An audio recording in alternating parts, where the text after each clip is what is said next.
행복의 문을 여는 창의문교회 수요일 매일 큐티 시간입니다. 나는 일어섭니다. 찬양 드리시겠습니다. 어둠 속에 아무것도 보이지 않아도 주님의 약속을 잊을 때에도 주가 붙드시기에 버텨내는 삶, 주가 원하는 삶, 절망 중에 무엇 하나 들리지 않아도 예수의 능력이 힘이러 가도 주의 자녀이기에 예배하는 삶, 주가 원하는 삶, 나는 일어섭니다. 더 이상 내 삶에 아픔이 아프게 두지 않겠습니다. 나는 예배합니다. 내게 약속하신 그 자리로 다시 한번 나갑니다.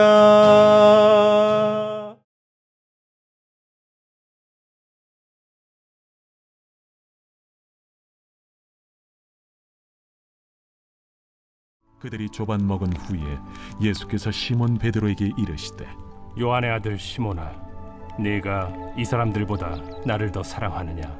주님, 그러하나이다. 내가 주님을 사랑하는 줄 주님께서 아시나이다.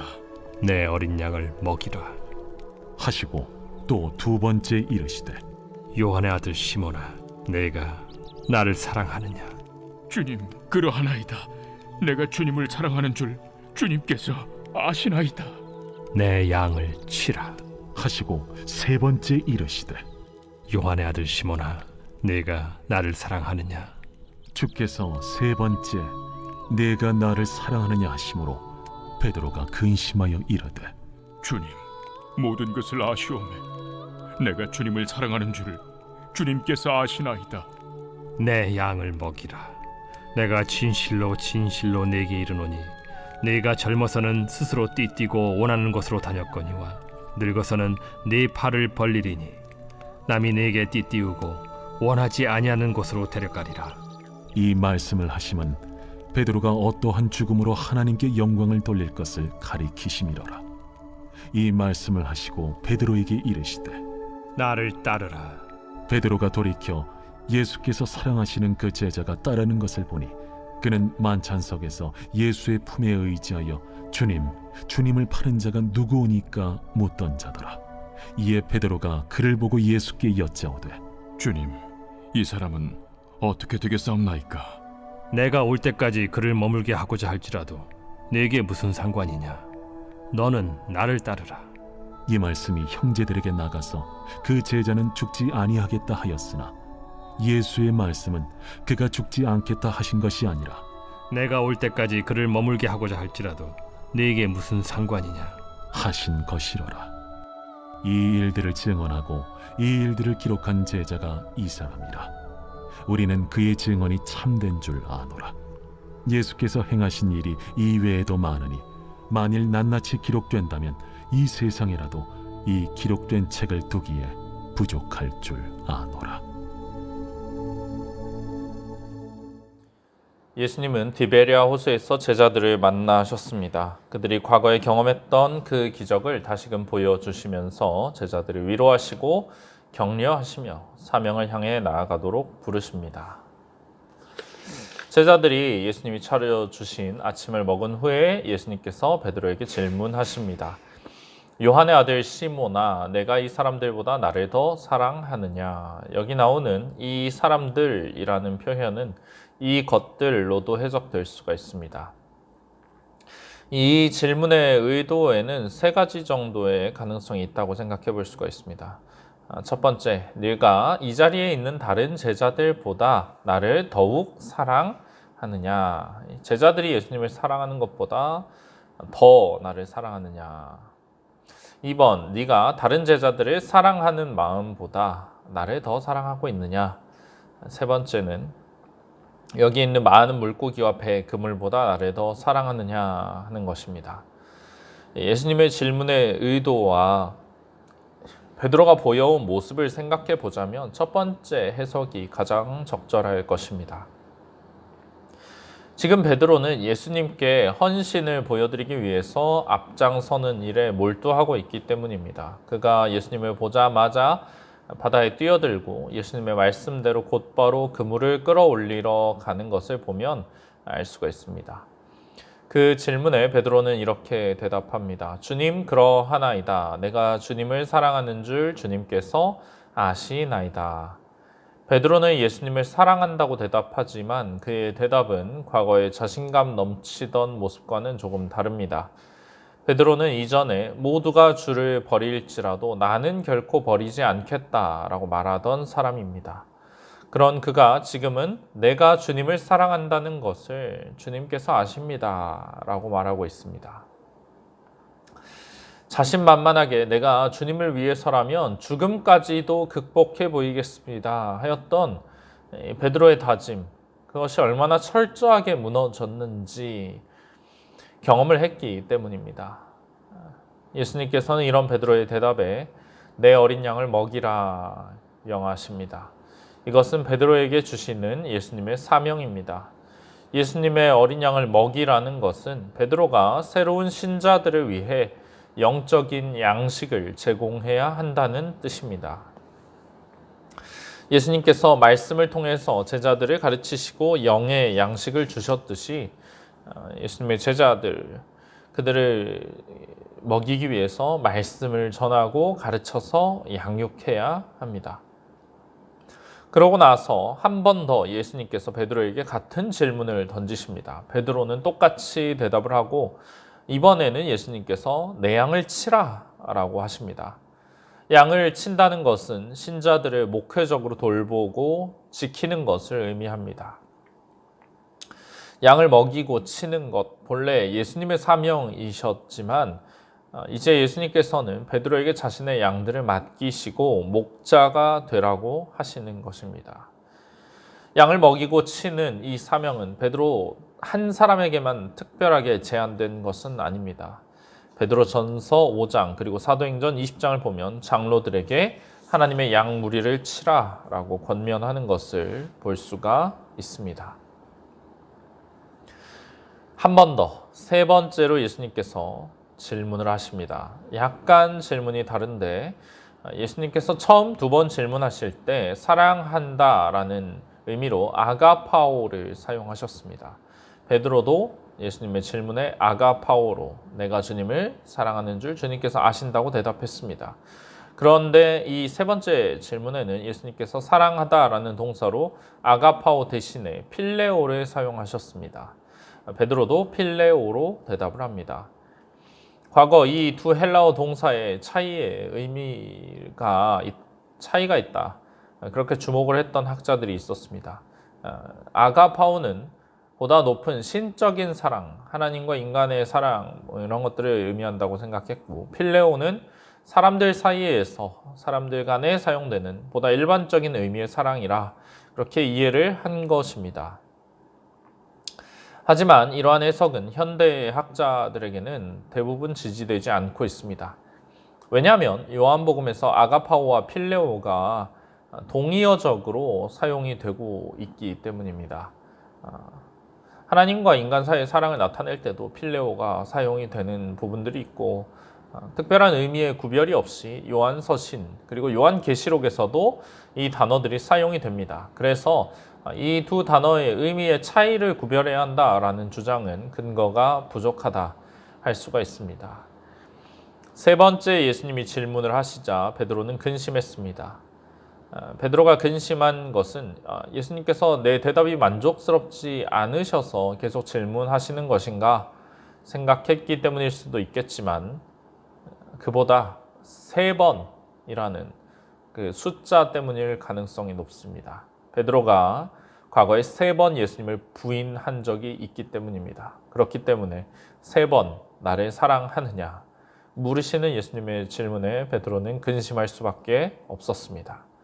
그러나 예수님께서는 베드로를 꾸짖고자 하시는 것이 아니라 그를 회복시키고자 하고 계십니다.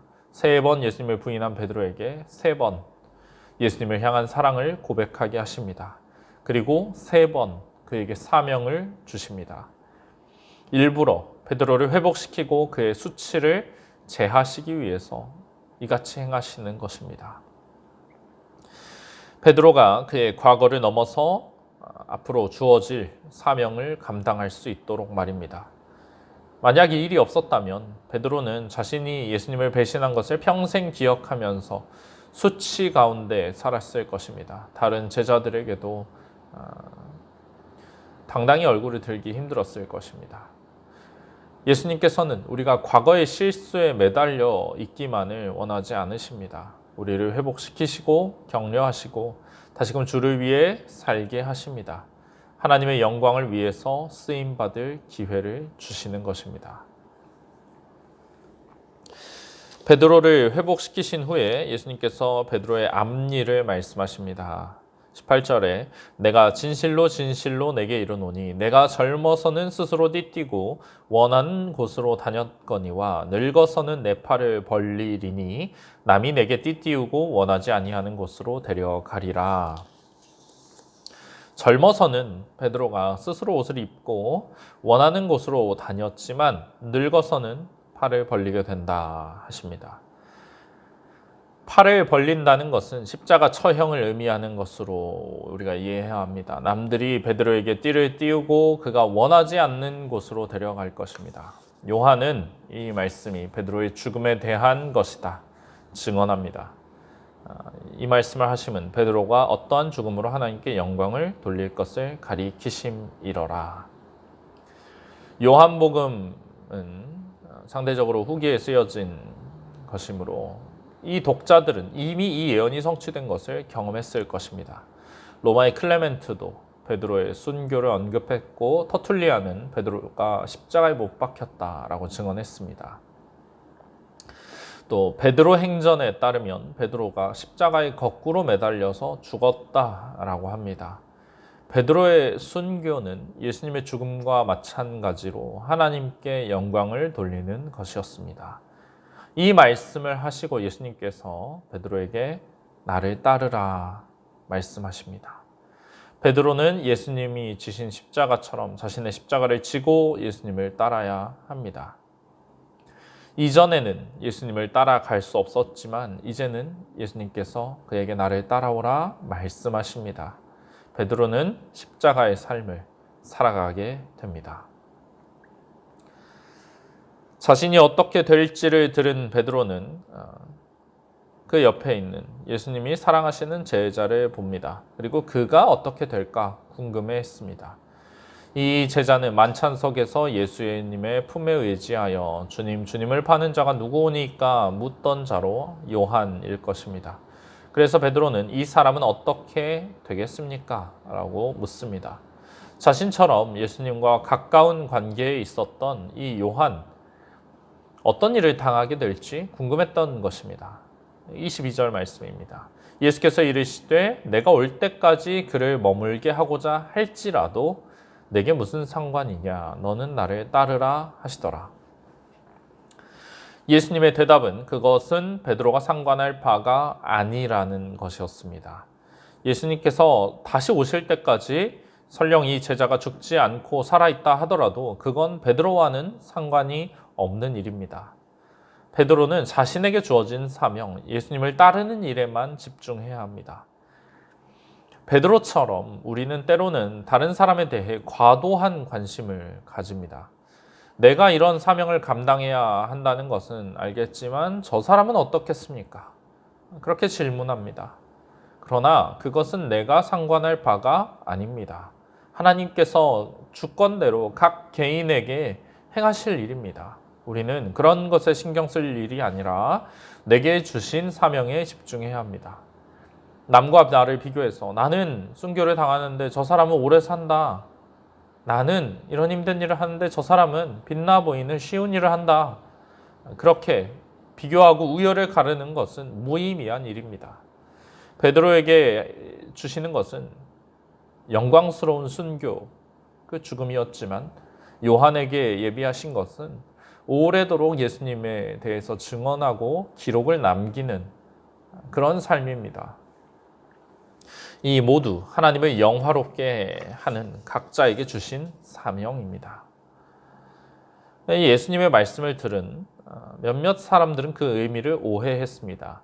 이 말씀이 예수님께서 사랑하시는 그 제자가 죽기 전에 예수님이 반드시 다시 오신다라는 의미로 받아들인 것입니다.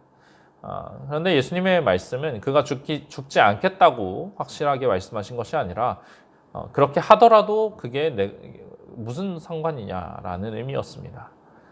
그러니까 이 제자가 죽지 않을 수 있다는 그것이 예수님께 속한 일이고 너와는 상관이 없다는 의미이지 정말 그렇게 하시겠다는 의미가 아니었습니다.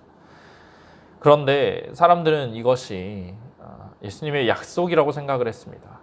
시간이 지나고 이 제자가 늙어가면서 죽음이 가까워오니 사람들은 동요하기 시작합니다.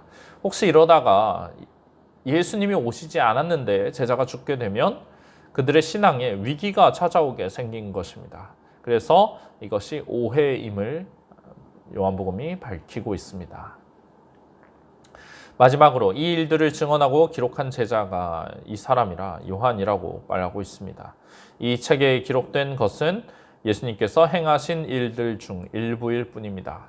예수님의 모든 행적을 기록하려는 그런 자서전 같은 그런 목적이 아니라 사람들로 하여금 이 증언을 보고 예수님이 영생을 주시는 그리스도이심을 믿기 위해서 기록한 것이기 때문입니다. 우리를 제자로 부르시고 우리의 연약함에도 우리를 회복시키시고 하나님을 위해 살아가도록 우리 각자에게 정말 영광스러운 그 사명을 주시는 주님을 우리가 찬양합니다. 주신 말씀을 기억하며 주님 앞에 나아가시겠습니다.